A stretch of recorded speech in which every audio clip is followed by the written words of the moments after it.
Hey everybody, it's another week, which means it's time for another movie review. And this week we're going to take a look at Shazam. Oh, I'm sorry, that's spelled with an exclamation point. Shazam! Now, Shazam was never my favorite character.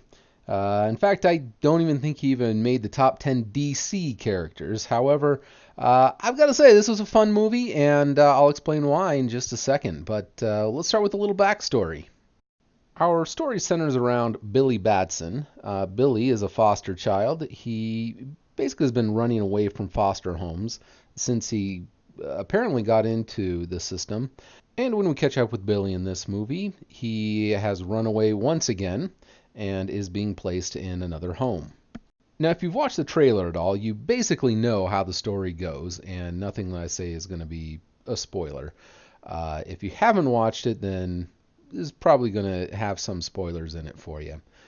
But this isn't anything that hasn't already been shown on TV a billion times. So Billy tries to distance himself from his new foster family, but at some point, one of his foster siblings is being attacked by bullies, and he stands up to the bullies, beats them up a little bit, and ends up running away. This is where he meets up with an ancient wizard by the name of Shazam! Sorry, no exclamation point there, so a little unnecessary. Anyway, Shazam is an ancient wizard, and he sent out a spell in search of a champion, someone to take on his magic, so he can fight against the forces of the seven deadly sins. Many have been summoned, however, none have been able to pass his initial test of worthiness. Billy is his last chance to pass on his power, so he does. And along with it, he becomes the most perfect version of himself, at least physically. That's why you see him with the broad shoulders, tall. He is his perfect self. And the rest of the movie is really him figuring out his powers, figuring out how to be a part of this new foster family, as well as fighting against Dr. Thaddeus Savannah, who is actually somebody who failed the initial test. And so, as part of his revenge, is trying to conquer the world with the seven deadly sins.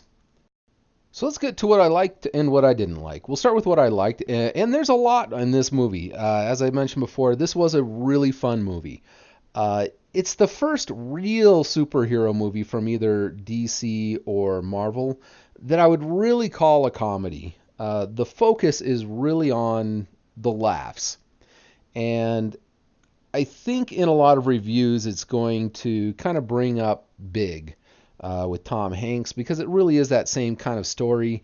A young boy gets thrown into an adult body and he's trying to figure out his way in the world with this new persona.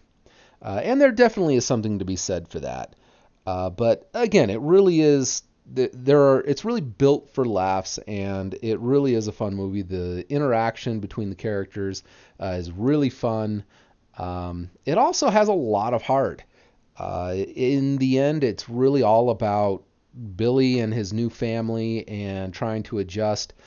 Something else I really liked about it is it's one of those few movies where this kid is in the foster system, but it doesn't villainize the foster system itself. Um, I think too many movies create villains from something like that, or create horrible backgrounds based on that. When there really are a lot of success stories in the foster system that I think need to be celebrated, and this movie really brings that to the forefront. So I'm really, really happy to see that. Um, Zachary Levi really embodied the superhero persona. Really captured kind of that kid at heart, but still a superhero. I thought he did a fantastic job. Mark Strong, who played the villain, I thought did a really good job. He's one of my favorite actors, so I was glad to see him in a big superhero movie. And speaking of the villain, I thought that was another great thing is he actually has a really interesting backstory, and he's a really well-developed character. Now, there are some bad things about it, which I'll get to in a second. But again, overall, the character itself, his story is actually really interesting and really fun. And finally, I think it's the first movie that is not actually trying to be a Marvel movie, at least in the last decade and a half or so, since the MCU came about. It's not trying to be the next Black Panther. It's not trying to be Superman. It's its own thing, and it's kind of set in its own universe, even though Superman and Batman exist in this universe. Um, and as I said, it's really set to be a comedy as opposed to anything else, which again is fairly unique. You could say Ant-Man was a comedy, but I think really the superhero story took more precedence in that one than the comedy. In this one, it really is all about the comedy and the family-friendly laughs. Now for some of the things that I didn't like as much in it. I would say first the some of the CGI characters were a little hokey. They could have done a little better with that. Now that most likely has to do with the budget, which is somewhere between 80 and $100 million, which for a superhero movie is actually relatively cheap. Most run in the 150 to even $200 million range. So not surprising that again the CGI wasn't great, but again it wasn't bad. It was definitely passable. Another thing, I really, as I said, like Mark Strong, and I like his character. Unfortunately, he doesn't get a lot to do in the latter, I would say the middle of the movie.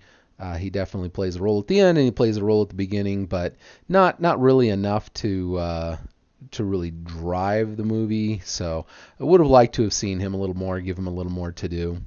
And finally, just some nitpicky stuff. The timing is off a little bit. I don't think the director, David Sandberg, has actually done a lot of comedies, just because some of the jokes kind of go by a little too fast or they stretch a little too long. Again, just some timing issues. And finally, I would say just because it's so focused on the main character, you have two characters, really. You have Billy Batson and then Captain Marvel, even though I don't think they ever call him Captain Marvel in this.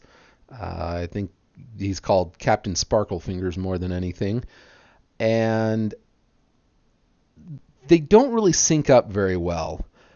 Billy really plays a really somber, almost adult-like kid, where Zachary Levi plays really a kid-like adult. And so their mannerisms don't quite match up. They could have done something to kind of mesh them, maybe give them some sort of a signal, some moves that they do together, or just something that they share that they really don't. They really do seem like two completely separate people, which isn't the point. The point is that it's supposed to be the same person, just an older version or a bigger version of that same kid. But overall, the movie was a lot of fun. The kid actors in it did a really good job. Really believable as far as a foster family goes. Again, just a really fun time. One of the few movies that really gets away from the DC gritty universe that Zack Snyder kind of started, but still existing in that same universe. So still a part of that DC extended universe. So again, well worth watching. If I'd have to score it, I'd probably give it about a B+. Definitely not a perfect movie, but still a lot of fun and still worth watching. As far as family friendly, it's pretty family friendly. There are a few words in there that aren't so great, and one gag that kind of comes up twice that kids may be asking about, but overall, again, really fun movie. Let me know what you thought about it if you've had the chance to see it. Leave in the comments. Let me know if there's anything you disagree with or agree with. Thanks, and you all have a great day, and I will have another one of these for you soon. Gentlemen! You have bullet immunity! I'm bulletproof. You're dead. Sorry about your window, Have a but good night. you're welcome for not getting robbed. Oh, hey, what's up? I'm a superhero.